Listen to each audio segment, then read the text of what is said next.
Assalamualaikum warahmatullahi wabarakatuh. Perkenalkan, nama saya Siti Saropa Hanum. Saya mahasiswi dari State Islamic Village dari Prodi PIAUD semester 4. Saya di sini akan mempresentasikan tentang sejarah kebudayaan Islam yang salah satunya itu peninggalan Islam terdahulu, yaitu Masjid Agung Nurul Yakin atau yang sering disebut Masjid Pintu Seribu. Masjid Seribu Pintu ini berada di Kota Tangerang yang masuk dalam kawasan Provinsi Banten. Terletak di RT 1 RW 3 Kampung Bayur, Priuk, Kota Tangerang. Masjid Seribu Pintu ini diyakini sebagai salah satu tempat penyebaran Islam oleh pendirinya. Konon penyebarannya dilakukan dengan cara pembagian sembako untuk fakir miskin dan anak yatim piatu. Dalam sejarahnya, pendiri masjid ini yaitu seorang kelahiran Arab yang bernama Al-Fakir Syekh Mahdi Hasan Al-Qudratillah Al-Muqaddam. Salah satu keunikan masjid ini yaitu kondisi tiap ruangannya yang disekat-sekat hingga membentuk ruangan seperti musola. Setiap ruangan diberi nama seperti Musolah Fatul Qorib, Tanibul Al-Qafin, Duruzatun An-Nasikin, Safinatuz Zannah, Fatimah, hingga Musolah Ratu Ayu. Area luas musola ini masing-masing sekitar 4 meter. Hal yang menarik perhatian para pengunjung adalah penamaan dari nama masjid ini, sebab dinamakan Masjid Seribu Pintu karena tidak ada yang tahu persis berapa jumlah sebenarnya pintu masjid ini.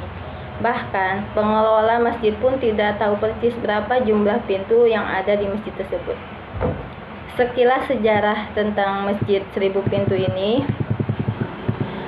Masjid Seribu Pintu ini didirikan tahun 1978 oleh almarhum Al-Fakir Syekh Mahdi Hasan Al-Qudratillah Al-Muqaddam, seorang warga keturunan Arab yang warga sekitarnya menyebutnya dengan Al-Fakir. Semua pembiayaan pembangunan ditanggung sendiri. Al-Fakir sendiri meninggal pada tanggal 1 Ramadan tahun 2012. Selanjutnya, kepengurusan masjid ini dilanjutkan oleh keempat putra almarhum, yaitu Khairul Zaman, Ainul Yakin, Fatwa Faku Alam, dan Khairullah.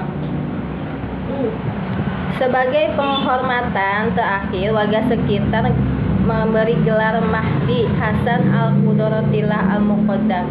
Kabarnya Al-Fakir juga sedang membangun masjid serupa di daerah Karawang, Madiun, dan beberapa kota lain di Indonesia. Pembangunan masjid ini bahkan tidak memakai gambar rancang, tidak ada desain dasar yang bisa menampilkan corak arsitektur tertentu. Ada pintu-pintu gerbang yang sangat ornamental mengikuti ciri arsitektur zaman Barekyu, tetapi ada juga yang bahkan sangat mirip dengan arsitek Maya dan Aztec. Sementara para penziarah terutama akan datang pada saat hari-hari kebesaran Islam atau saat menjelang bulan puasa. Penziarah ini banyak datang dari daerah Bandung, Jakarta, Karawang, bahkan Aceh dan Kalimantan.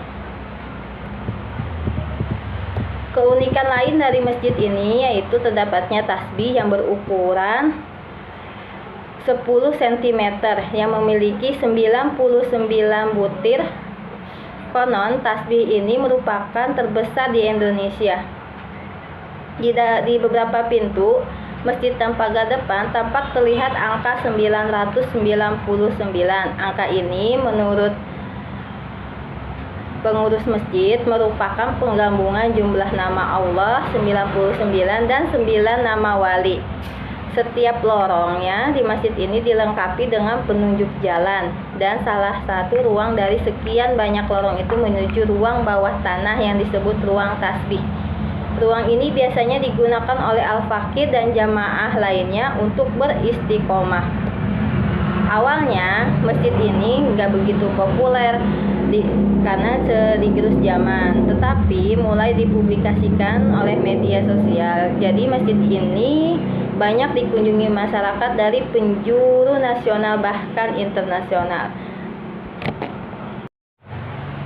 Nah, sebagai generasi penerus, alangkah baiknya kita terus melestarikan peninggalan-peninggalan kebudayaan Islam terdahulu.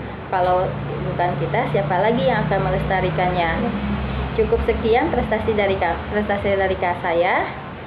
Wabillahi taufiq wal hidayah. Wassalamualaikum warahmatullahi wabarakatuh.